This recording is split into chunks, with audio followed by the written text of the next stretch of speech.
All right, Hut. Wyatt Bowles in the house. Yep. Am I allowed to say you're one of my all-time favorites? I don't want the other guys to get their feelings hurt when they watch this. That's fine with me. But early arrival, so we got to spend some time together. Yes, and then sir. naturally you're staying a little bit later here because of your late pro day. So Yep. our final intimate moment, we'll call it together, just me and you tomorrow before you head out, like I try to do with all the guys. I'm fired up you chose here, bro. I'm fired up. Me too. It's pretty cool how the good Lord works, and you ended up here. So you got a cool story that I think can impact a lot of kids, especially kids that aren't getting the stars and aren't this and aren't that and all the things that kind of not only kids but every human being in the world is chasing someone else's Instagram posts. Right. And so just having a little bit, we'll get to that, but let's just start with you, man. Childhood, obviously you're a mountain man. Yeah. You probably, carve sticks into weapons and, all that crazy stuff. Your pops is freaking awesome. I'll never forget that conversation with you and your agent and your parents. And I'm like, man, I hope this kid chooses us because I like how he's naturally going to be wired because of who raised him. Right. Your dad's raising hell. He's saying 4-letter words left and right and not in a ignorant way. He's just fired up for his son in this process, and he's excited, and it was cool, man. It was cool, and then to have him here in Knoxville a few weeks ago was awesome. So, Yeah. in the beginning, man, where'd you grow up? Are parents married, divorced, together? Do you have siblings? Who impacted your life the most? We got to get you on a massage table or PT table here in 24 minutes. So Yeah, we got to book it, but Yeah. that's all right. Just a little bit about you and where you grew up and how in the world you ended up here. Yeah, so basically I come from just a small city called West Point in Utah, born and raised my whole life. Parents are still together. They've been together my whole life. For me, luckily, the way that I grew up with them, my dad wanted to implement spending as much time together as possible. And so, the sacrifices that he did growing up, we did a lot of different mountain-based sports, I guess is what you could call it, right? So Around here, people have no idea what that means. yeah, so I mean, you name it, anything having to do with the mountains, right? So hunting, fishing. I grew up downhill mountain biking, rock climbing. We'd go longboarding, going to the skate park together.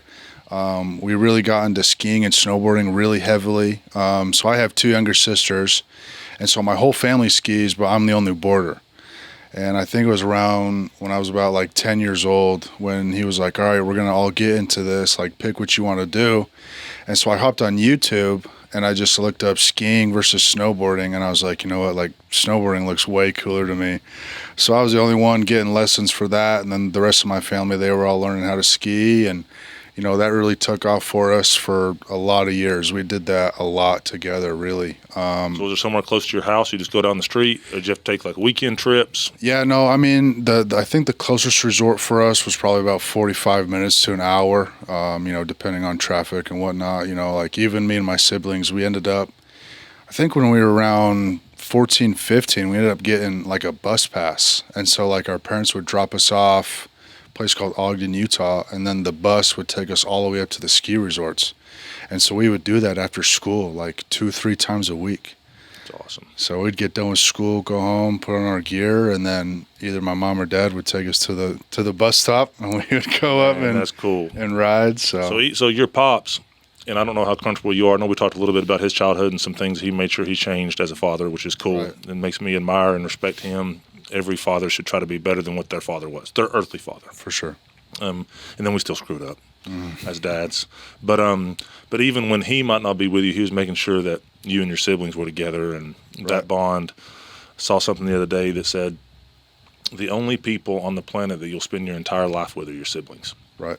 And obviously there'll be a couple years for each of you to where you lose each other. Knock on wood, it's not 20 years. Right. You all grow old and but one sibling has to bury all the siblings. One sibling, buries none of them. Some of those little TikToks I watch. Right. Right. And it's cool. Like first 17, 18 years of my life, I never knew Alicia Smith, who's now my best friend and I'll grow old with. Right. But my little brothers, those dudes were there forever. And I tell my kids that all the time, like, hey, you guys are stuck together. Yeah. It's you all versus the world.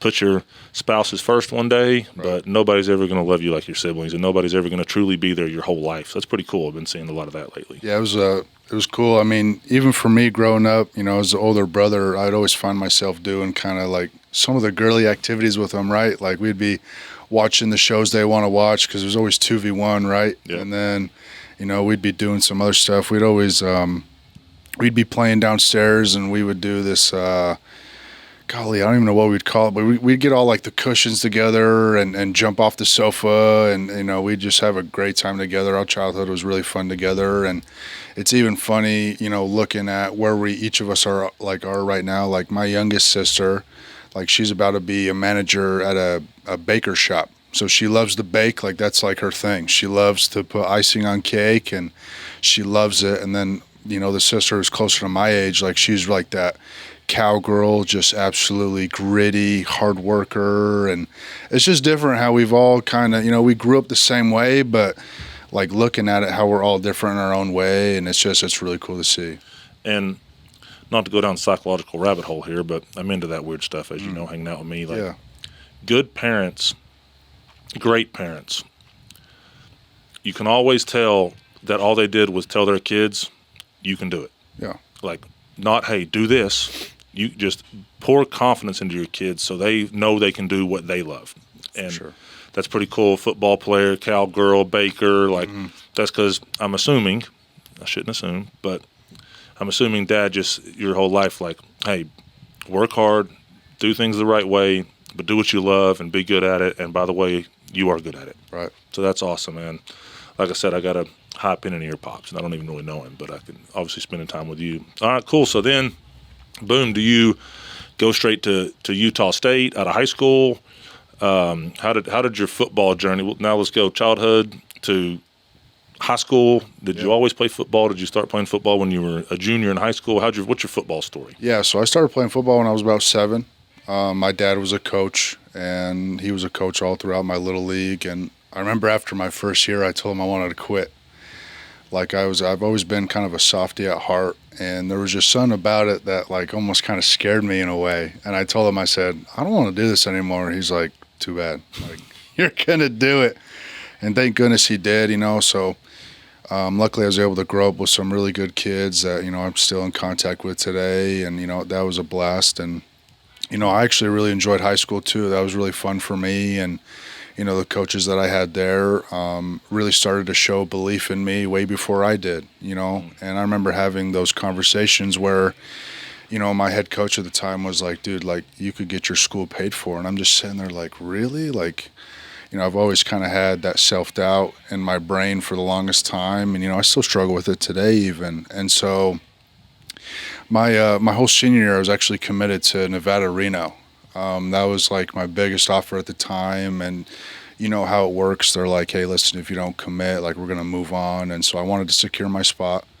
And Utah State had been in contact, but they didn't really say anything. And it was kind of like that last second. I think they might have had like a kid who went somewhere else or something like that. And so they hit me up, and they came to my house for like a visit, and they're like, listen, dude, like, we want you to come to Utah State. And I was like, all right, I'll do it. And so the next day I called Nevada, and I was like, hey, listen, like, this is a story, and appreciate everything you did, and thank you so much for the hospitality. And then since then, that's what I chose and didn't look back. And I got an offer from Oregon State after that, but I was just so committed to wanting to stay in Utah. I think obviously the way that I grew up, really being close with my parents, I was able to go somewhere where it was about an hour away from home, and I was still able to do my thing. But then if I wanted to come home on the weekend and spend time with the fam, I could. And I'm really glad I did do that, because golly, those first few years of college for me were kind of rough, in a sense of it was kind of a shock to the system, and experiencing some coaches who I didn't think that's what coaching was about. And so it's pretty much my story of why I chose Utah State. I don't regret it. I've loved every part of it, even though not all of it's been great for me. Everybody has their own story in life, and so like for me, I'm just more beyond just grateful to be able to experience what I did. And you'll come see Utah State, but it's right next to the mountains right there. And luckily for me, they have a river, so like I get to go fly fish, and I got an off-road rig, so like I'll go up in the mountains as much as I can. And so I think it was a really good place for me, honestly, to kind of go. And I think Logan, Utah will always have a special place in my heart for sure. Absolutely, man. And I got to go down this rabbit hole. I can't help it. Your dad didn't let you quit because you were a 7-year-old that was uncomfortable. Right. It's different if you still would have wanted to quit every single year for 6 more years and you sucked at it. Right. Because you wanted to play the guitar. For sure. So I think that's not that you can't still play the guitar, but I think that's where a lot of us as dads, it's like, I want him to be a football player, or I want him to be this. A lot of times because that's what dad was, and that's his way of communicating, and that's his love languages. If I can talk football, we can have a conversation at the dinner table. Because I'm too uncomfortable to talk about porn and sex and drugs and all the things I should be talking to my 16-year-old about. Exactly. My comfort zone is here, so let me force him in that box. And once again, that's not what your dad did. He's just like, hey, we don't quit when we're uncomfortable. Right. So you're going to keep going. If you would have hated it for the next 4 or 5 years and wanted to be a snowboarder, I'm sure he'd have said, well, let's go be the best snowboarder on the planet. Exactly. That's cool. And then, so did you go to Utah State as a tight end? No, so I was an offensive lineman, and you redshirt freshman year, they give you those 4 games. So luckily that year, our team was pretty good. So there were some home games I got to go in at like halftime and play a second half, and I was able to get my 4 games. And then after that year, we got a coaching change, and I actually needed to get surgery on my left wrist. And so that kind of set me back a little bit. And ever since then, I don't know if you want to call it being overlooked or just, I don't know. But ever since then, I really never got an opportunity to show what I could do as a football player. Really up until spring of 2023 was when we got, his name's Coach Cooper Bassett. I'll always, what he did for me changed my life for sure. But, they gave me that spring ball to prove I could play. He told me, he said, listen, bro, like they were going to cut you if you didn't do what you did during spring ball. And so just like even hearing that is just crazy to me. And, we go into the season and, we have a bunch of tight ends who are injured and they need a blocking tight end. And so they're like, all right, who's the most athletic offensive lineman? Wyatt. All right, dude, like, a week before we go play Iowa, I need you to learn all the signals, and you're going to go play tight end. And so I don't think I played like a crazy amount of snaps at tight end, but I do have a few good plays, a few good blocking plays that, I got on film, and I'm like, heck yeah, wearing number 91. And, it was cool to line up in the kind of in the backfield. And then I think there was like one play against Iowa where they had me all the way out to the sideline. And some of the dudes on Iowa's sideline were like, what are you doing out here? And I'm like, bro, I don't know, but that's just. But I'm out here. Yeah, no. And so like it was cool, but then I think it was like the 4th game I came back as an offensive lineman and I didn't get a single snap that game, and it's kind of where the self-doubt started to creep in a little bit, right? I didn't play at all. I've always been kind of a special teams guy, PAT, field goal.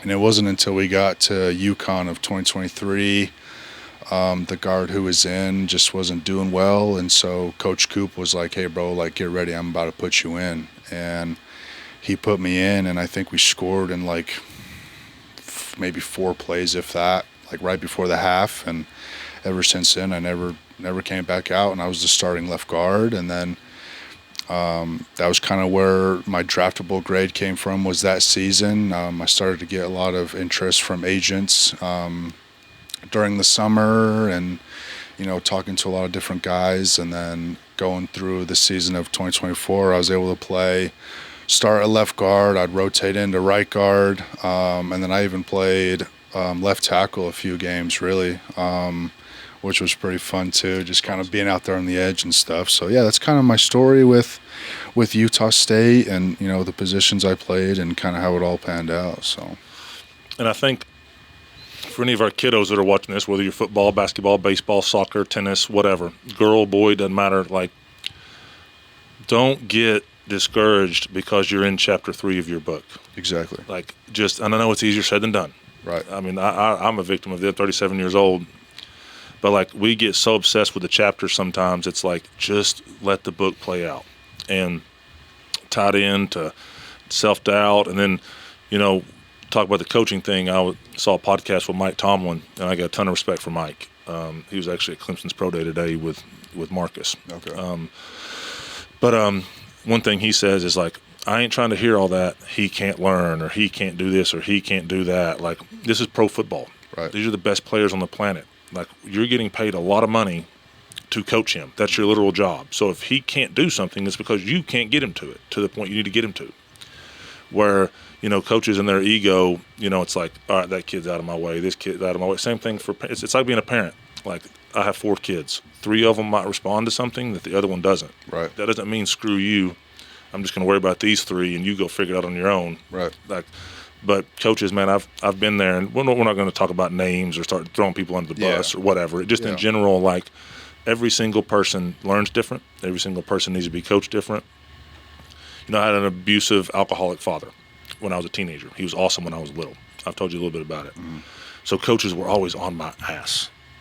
And I used to always be like, man, like, why are you harder on me because I can handle it? Like, go over there and beat up on that dude, right? Like, well, the good coaches knew that dude couldn't handle it. Well, I'd been beat on, so that was my normal. So that's how I reacted. Right. So the coach knew, like, I got to beat on Lee to get him to go.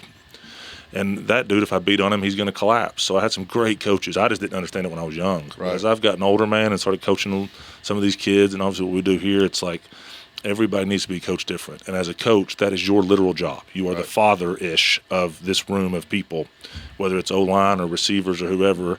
Get the best out of them. That's your literal job. Right. And that's just not the way some of those guys operate, unfortunately. But what do I know? So I love it, man. I love it. So then, boom, adversity, up, down.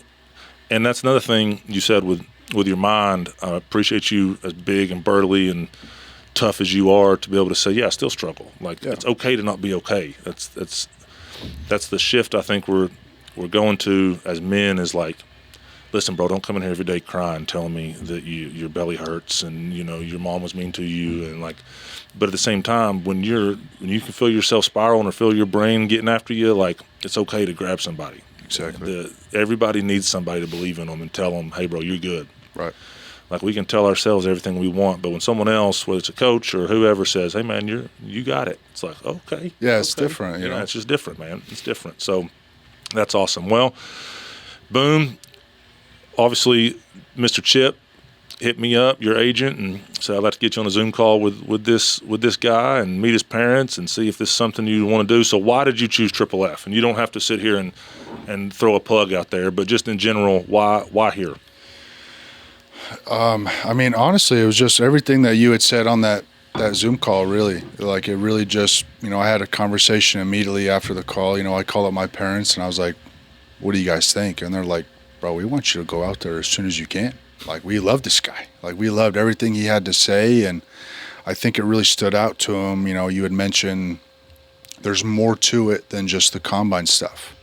When it comes to the mental stuff and, even the faith stuff, getting on the phone call with my parents, like, I told them, I said, dude, like, growing up in Utah, LDS religion, I went through that when I was a younger age, and going through a lot of that and growing up with peers and, having, kids say, you're not worthy of the church, right? And so I went through this long phase of like, maybe I'm not worthy, right? And so even like coming here and we talk about faith and we go through Bible study, like the stuff that I've learned from, how many sessions we've done, like not a crazy amount, but it's changed my life, honestly. And so really, I value my parents' opinion a lot. And even my dad, he's like, listen, bro, like, this is your business now. Like, it's your decision, but I'm going to always value what they think. Right. I think they're extremely smart, and seeing where they're at today, I really do value that. And so just getting off that phone call, like, it really just had everything to do with what you had said. And I don't regret it at all, honestly, just coming out here. And I've even fallen in love with Tennessee, like I could see myself living out here one day and me and my family we went over to Nashville, and we got to experience that, and they thought that was pretty cool. It's a different world in Knoxville. Yeah, World. For sure. But I mean, just even being out here, I've absolutely just loved it. Like, it's felt like home in a way, and everybody out here is so nice and just wanting to help you. Like, even my time in the hospital for a little bit, like, all the nurses and doctors would come in and just check on me, and they obviously found out I was a football player, and football's big out hard here. to hide. And so they would be coming in, and like, even on my birthday, they'd be like, "Listen, I can't be doing this, but I got you a little something down in the lobby," and so just it's been awesome. But I would definitely have to say, just everything you had said on that Zoom call just really was like, all right, like, I feel comfortable doing this, and I wouldn't mind packing a bag and shipping out for 3 months and being somewhere, across the country. So I love it, man. Yeah, got a little infection in your arm after playing in a game. Talk about ups and downs and adversity. Spent 4 days in a hospital, and Jeez. in the middle of this process, but all those little chapters allowed you to get through that one with a breeze. Right. And we are not going to go down the Mormon versus Jesus rabbit hole here. Yeah, we're not doing that. But at the same time, this God that we serve here, and there's no earning it. There's no worthy. None of us are worthy. That's why my dog had to sit up there and go through what he went through, right? So I think that's a little bit of a difference in other religions out there, and kind of the earn it mentality. Like, there's no way to earn it. Right. And when you give yourself grace, it's okay to not be okay. Hey, I did this. Am I going to spiral, or am I going to say, well, that's the human in me. Right. That's the flesh in me. So that was a chill bump moment. It's changed my life. Comment. It really has, yeah. That fires me up, man. Because the football stuff's easy.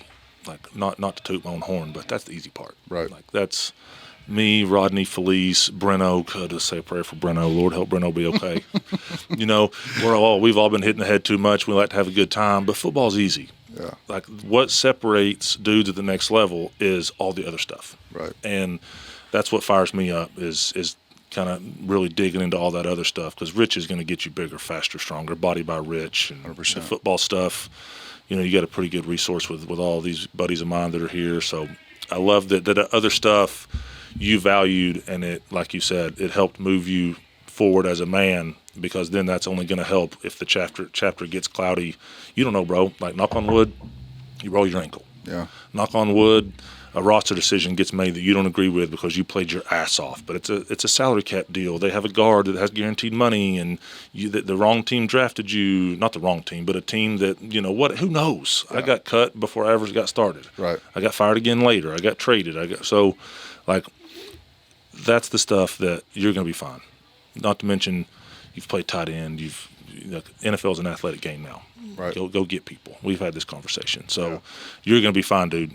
Final closing statements about it. If you had to give a youngster out there any advice in the world from Wyatt Bowles, just in your 23, 24 years on earth, right?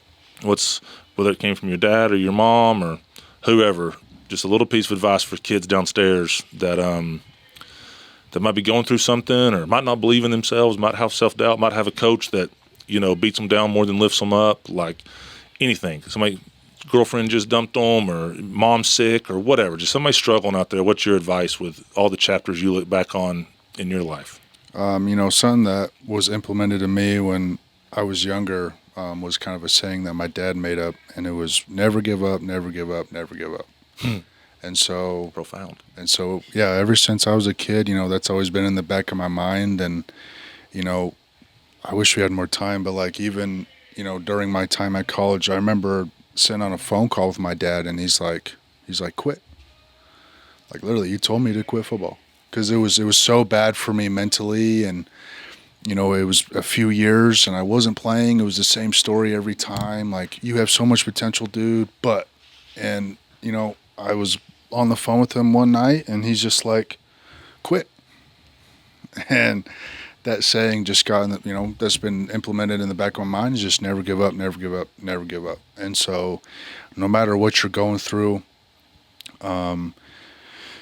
there's always somebody out there that can help you through it, for sure.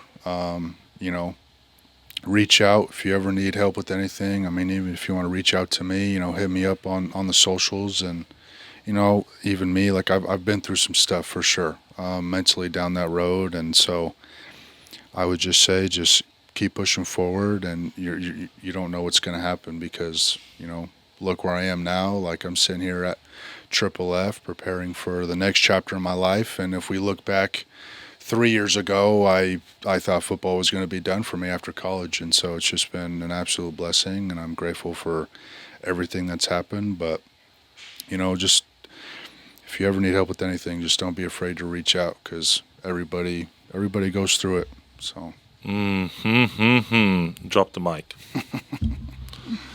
We'll make that the title of this one. Never give up, never give up, never give up. And that's so real. But when you feel like you can't honor that mantra, reach out to somebody. Right. I mean, that's the once again, chill bumps. Like, never give up, never give up, never give up. But also understand, sooner or later, you're not going to be able to do it alone. 100%. And that's profound. Once again, now like your dad even more, I didn't think it was possible. But I love you, buddy. Utah next week, and then go get your massage. And you get massage or PT today? Massage. Go get your massage, get brought back to life. I'm going to get Gus and Crazy Joe in here. They want to do it together. Good Lord. That'll be fun. So all you, Miss Jenny's going to be crying herself to sleep at night when all you guys are officially gone. So you got to come back and see her. But I'm excited for you. You're going to show off next week. There's no doubt in my mind. And then never give up, never give up, never give up. Go play pro football, and whatever chapter comes next. We'll spend some time together tomorrow too. Okay. All right, buddy. All right. Yep.